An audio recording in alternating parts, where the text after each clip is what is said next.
asıl amaç cezaevindeki şahstan ziyade şahsın dışarıdaki eş ve çocukların kendisiyle iletişim ve diyalog kurmasını amaçlayan bir düzenlemedir.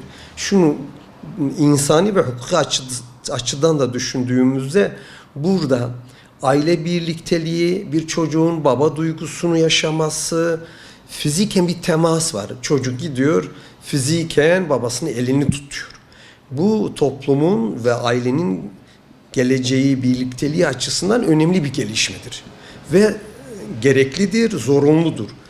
Bu anlamda geçmişte yapılan yasal düzenleme çok insani ve hukukluydu ve Türkiye hukukuna da ciddi anlamda bir kazanım getirmişti. Bunun ne insani bir gerekçesi vardır ne de hukuki bir gerekçesi vardır. Çünkü şu an itibarıyla o 15 Temmuz 2016'dan sonraki gelişmeleri bir kenara bırakırsak ondan öncesi terörle mücadele kanunu kapsamında yargılanan veya hüküm giymiş şahıs sayısı çok da yüksek değil.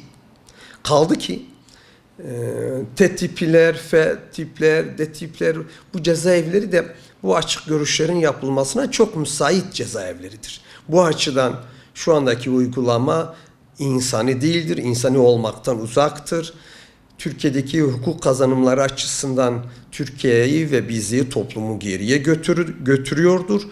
Karşı durulması gerekiyor. Bunun en çok mağduru ailelerdir.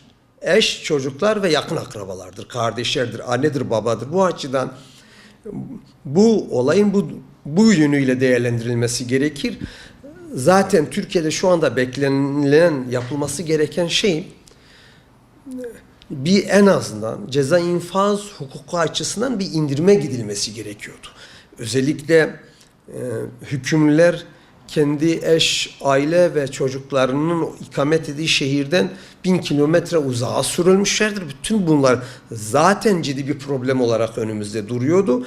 Bu kazanımının da tutuklu ve hükümlerin elinden alınması ciddi sıkıntılara yol açacaktır. Çünkü biraz önce de belirttim, bunun en önemli ayağı çocuklar, eşler, anne, baba ve kardeşlerdir. Özellikle düşünün, bir çocuk eğer bir yıl veya 3-4 ayda bir de olsa babasının eline dokunamıyorsa, babasının o sıcaklığını, o sevgisini hissedemiyorsa bu birey yarın ailesi ve toplumu için faydalı olabilir mi? Olamaz. Çünkü olması gereken nedir? İnsanın fıtratında olan nedir? Sıcak bir aile ortamıdır. Eğer sıcak aile ortamı sağlanamıyorsa burada en azından bu aslında 15 günde bir açık görüşün yapılması lazım. Çünkü burada çocuk o sıcak ortamı görecek, ailenin ne olduğunu, babalığın ne olduğunu görecek ki yarın ailesini ve toplumuna faydalı olabilsin.